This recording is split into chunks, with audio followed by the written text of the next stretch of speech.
I stand here today to introduce our speaker, a man whom the people of Colorado elected to the U.S. Senate in 2008, a man who has also served as Colorado's 2nd District Congressman for 5 terms. In the Senate, Senator Udall serves on 4 committees: Armed Services, Energy and Natural Resources, and the Select Committee on Intelligence, and the Special Committee on Aging. Reinforcing his priority of protecting our western lands, Senator Udall chairs the National Parks Subcommittee of the Energy and Natural Resources Committee. Senator Udall's committee assignments give him a platform to address many issues very important to Colorado. In addition, Senator Udall is a co-sponsor of Senate Bill 484, the Native American tuition waiver bill that is so important to Fort Lewis College.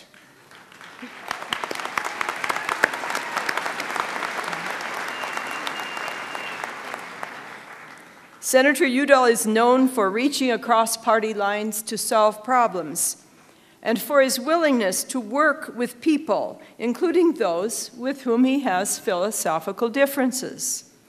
In 2011, he drew national attention for calling on his colleagues to bridge the partisan divide by sitting together rather than separated by party at the President's State of the Union address.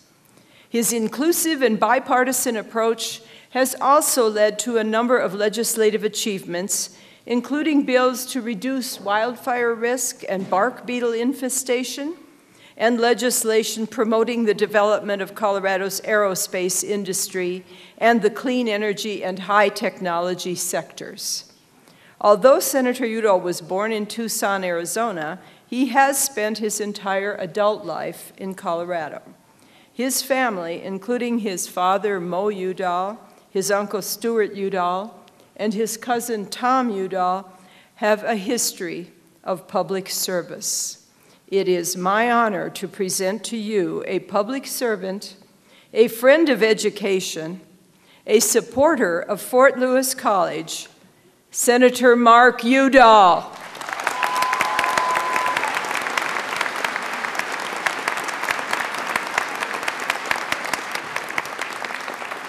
Well, thank you, President Thomas. Good morning to all of you. I promise to keep politics out of my talk to you all this morning, but I appreciate the fact we talked about policy because we're going to stand up for Fort Lewis College going forward.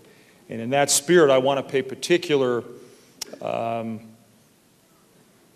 allegiance to and respect to the first Americans who are here today, our Native American brother and sisters and their families.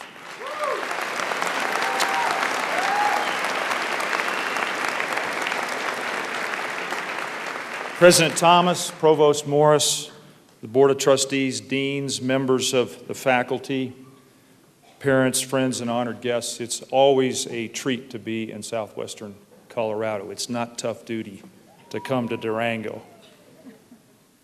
Let's get at it, though. Have you all been out to the clock tower? Have you gotten your photo taken? You're going to get it done, right? Because it'll be fun to look back in 10 or 20, maybe even 30 years from now, and you'll have a visual reminder of how this place influenced you. And you will, I tell you without doubt, you will not look any older than you do today. This school is just surrounded by such remarkable landscapes, the campus in the sky. And between the mountains and the rivers, the deserts and the canyons, there's more than enough to have kept you busy in the outdoors before and after your classes. And I think your professors are staring at me right now, but I think maybe, I dare say, sometimes during your classes. And I'm reminded of that saying, don't let your schooling get in the way of your education. And I got to tell you, I think here at the Fort, you've had the opportunity to make the best of both worlds.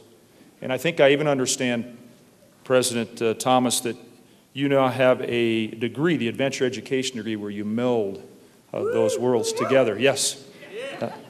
And I got to tell you, not many of your peers or even people across the world can say they have had the access and the opportunity to fall in love with the outdoors every day like you have.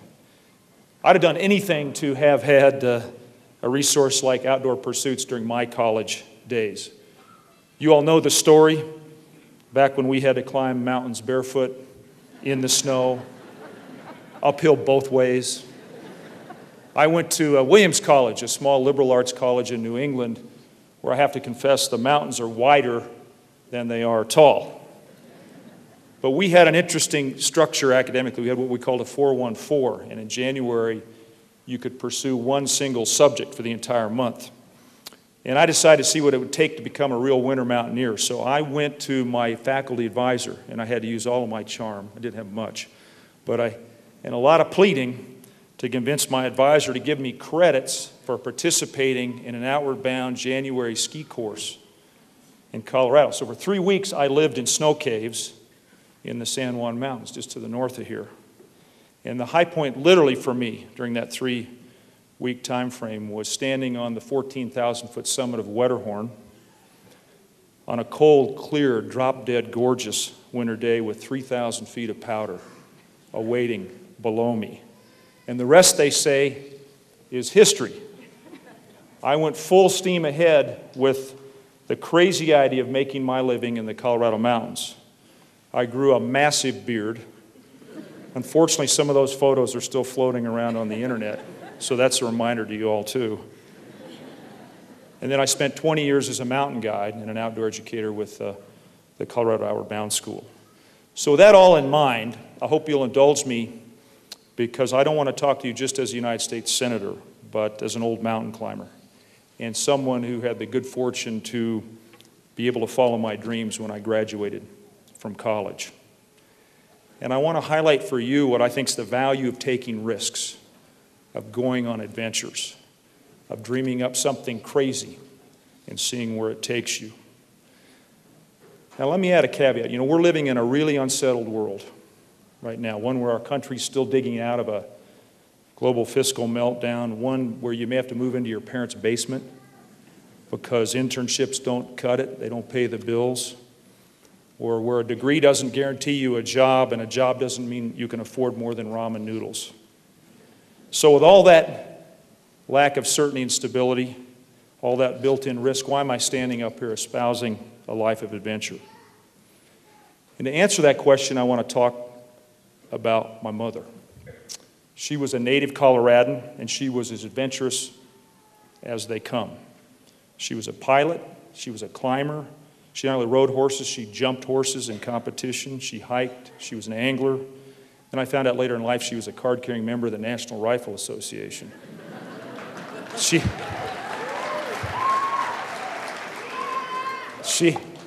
Representative Brown likes that too, back over here. She raised 6 kids, and she was the one that got us out into the backcountry. And we all thrive because of people like her who make space in their lives for adventure, who thirst for a better understanding of the world, who see the possibilities entwined with the risks. And she also showed me that there isn't an age limit to living a life less ordinary. In her mid-50s, she volunteered for the Peace Corps and shipped off to Nepal, where she helped Nepali women with microloan projects. She taught the Royal Nepal Airline pilot cadre how to better fly, and she studied Buddhism. That's quite a trifecta. And I was really lucky to have her influence in my life, because she was an incredible example that your attitude dictates the altitude of your adventures in your life. As an aside, I want you to all be good to your mothers, all right? I want you to love and appreciate your mothers. And I was just so lucky to have her in my life. And I climb mountains for the same reason that my mom joined the Peace Corps. We craved an adventure. And every adventure pushes me one step further than I've gone before, toward that new me that I know I can be, even at age 61, President Thomas. Pursuing a life focused on adventure has allowed me to find multiple callings. As an outdoor educator, as a head of a world-class organization, the Outward Bound School, and now as a public servant. And to this day, that informs the way I interact with my colleagues in Washington and the United States Senate and the work that I do there. Although I do have to tell you that, unlike when you're climbing a mountain, in politics, there's sometimes another team on that mountain, and they're trying to push you off. And as the Scots say, it's not the falling off that hurts, it's the sudden stop at the bottom. But I'll talk about that. Now look, that's not to say that your adventures will be all sunshine and smiles. There are 3 rules to mountaineering and to life.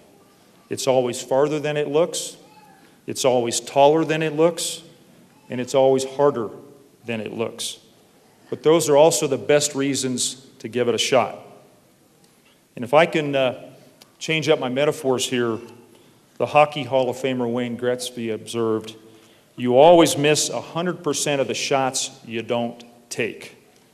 And your 3-time national soccer champion team can attest to that. Do you think you would have brought home that trophy without shooting high and wide and off the woodwork, as well as finding the back of the net occasionally? So let me share another personal story to illustrate what I'm talking about. I don't know why, but I decided I want to climb Mount Everest. In 1994, a group of climbing buddies and I attempted a pretty dangerous mountain line on the north face, the White Limbo Route. It's only been climbed once in the history of the attempts. Well, why did we want to do that? Well, I think because it's there, because our self-doubt was only surpassed by our excitement. And we made it to 26,000 feet before 4 days of raging winds drove us back down the mountain. And to this day, I think about that 26,000 feet I survived, and I still dream of going that 3,000 feet to the summit. It's out there just waiting for me to have another go at it, because it's still there. Because just the thought of it makes my blood run hot and cold at the same time. And because sometimes climbing a mountain isn't about reaching the summit. It's about what you learn about yourself on the way up. George Mallory, some of you know of George Mallory. He was the British climber who quipped when he was irritated to a reporter in Philadelphia when he was asked why he wanted to climb Mount Everest. He said, because it's there. He was just trying to shed a reporter. I know that feeling as a politician. With all due respect to the reporters that might be here. But George Mallory was a wise man. He said to he wrote, "To struggle and to understand, never the last without the first." And so, for you Skyhawks, I wish for you a life of adventure. You owe yourself that 360-degree view from the summit. And I owe you a promise in the risks and the adventures in which I engage as a U.S. Senator, to keep fighting for common sense policies that strengthen the world that awaits you. And that means student loans that don't haunt you for decades into the future. That means a comprehensive energy policy that frees our country from foreign oil and limits or even eliminates the effects of climate change. And that means bipartisan plans like the Simpson-Bowles framework to reduce our national deficit and help our country win the global economic race. I call those goals my generational covenant with you, our shared set of adventures to come. The fort's given you an education, a community, special experiences for the past 4, 5, maybe 6 years. The rest, I'm fine with that, by the way. The rest is up to you. Mark Twain, who's always timely, seems eternal, he said, life ain't a dress rehearsal. He also said, suppose I was a member of Congress, and suppose I was an idiot, but I repeat myself. Ouch. I had to put that in there because he's such a wonderful American. So in the spirit of Mark Twain, jump on that stage. Look for adventure. How do you know it's there? Well, here are 3 of my principles. If you're scared, if you're excited, and if you don't know the outcome, that's an adventure awaiting you. And there's going to be a little voice in one ear saying, you don't have to do this. No one will notice if you take a pass. But there's going to be another voice. It's going to say to you, if I don't test myself, who will? And look, the adventures don't always come on Jagged Mountain's east face or no-name rapid on the Animus. I think the most demanding and satisfying ones are not just physical, but they're spiritual, they're intellectual, they're mental, and they're emotional. And they'll present themselves to you when you get your first job, you start a family, you go to grad school, you care for a grandparent, you pull together your savings and start a business. So let me share one of my adventures in that spirit. I'm running for state representative 16 years ago. Well, how do you run? You go out and listen. Well, how do you listen? You go knock on doors. So here I am. It's a late summer afternoon, 90 degrees. I'm 46 years old. I'm a successful businessman. I've climbed the 3rd highest mountain in the world. I've climbed Denali, the highest peak on our continent, the highest peak in South America, Aconcagua. And I'm sitting in my car, a hot car, watching the sun go down because I'm too scared to go knock on doors. I'm too afraid to take the first step off that rappel. You can imagine how disappointed I was in myself. But I went home, crafted a plan. The next day I went out 4 hours before the sun was going to set, so I couldn't sit in my car that long. I picked a door of a friend. He wasn't there. Those of you who've done campaigns, I wrote a little note, sorry to miss you, hope I can count on your vote. Went to the second door. Nice man came to the door, I engaged in a conversation with him. And as the conversation was unfolding, I had this feeling in the pit of my stomach, I should know him, that he was an important Democrat. And I decided to confess to him that I should know who he is. So I went into that confession. He stopped me midway through. He said, Mark, he said, don't worry about it. I'm actually the weatherman on Channel 4. And at that moment, I realized that this was going to be fun, that this was an adventure that would challenge me in every way possible.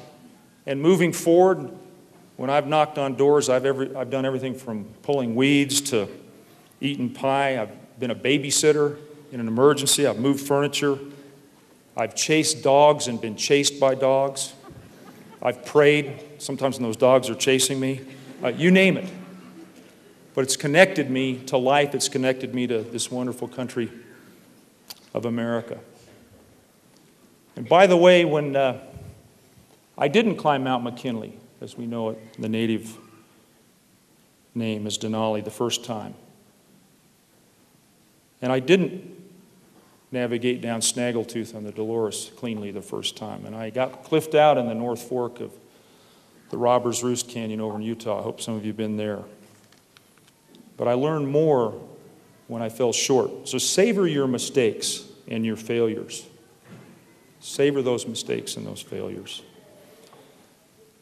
Then there are situations where, literally and figuratively, you're all in.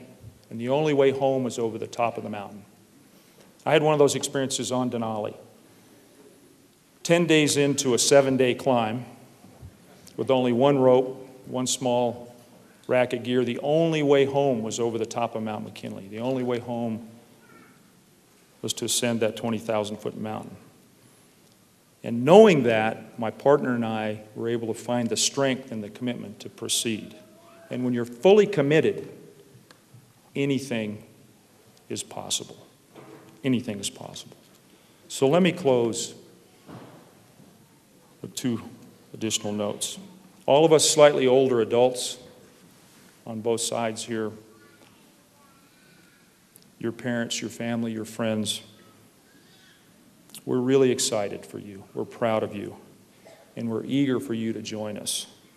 Our country and our world need you. We're counting on you. We trust in you. So in the timeless words of Dr. Seuss, today is your day, your mountain is awaiting, so get on your way, class of 2012.